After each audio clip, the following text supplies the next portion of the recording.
Good morning বন্ধুরা, সবাই কি করছো? রাত থেকে প্রচণ্ড ঝড় জল।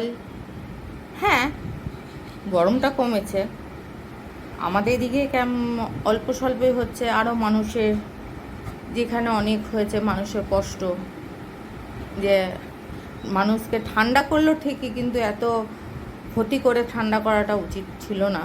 কিন্তু এগুলো তো আর আমাদের হাতে নয়, সব তো ঈশ্বর।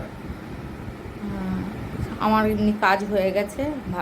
বলেছিলাম তোমাদেরকে আগের ব্লকে যে আমি আজকে থেকে স্কুল জয়েন করব, কিন্তু এই ওয়েদারে আমি যেতে পারলাম না। কেন, আমার স্কুলটা একটু দূর, আমাকে অটো বাস ধরে যেতে হয়। তো আমার যেমন যাওয়ার ইয়ে আছে, এবার তারা বেরোবে কি না এই দুর্যোগে কী করে বলবো।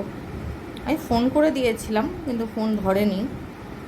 যাই হোক, এই দুর্যোগটা দেখতেই তো পাচ্ছে সবাই। এমনি ঘর আমার ক্লিনিক হয়ে গেছে সব, একবারে পোছা পরিষ্কার পরিচ্ছন্ন। এই যে আমার সন্টুরা সব বসে আছে, কি করব, এমনি সব পোছা কাচা, ঠাকুর সব হয়ে গেছে।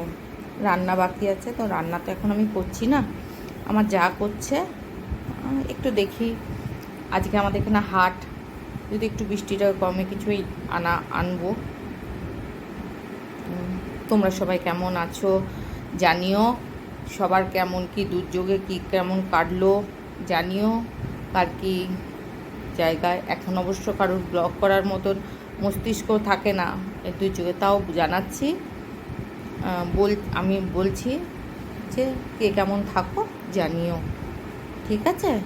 আমি আবার পরে আসবো। এখন বাই।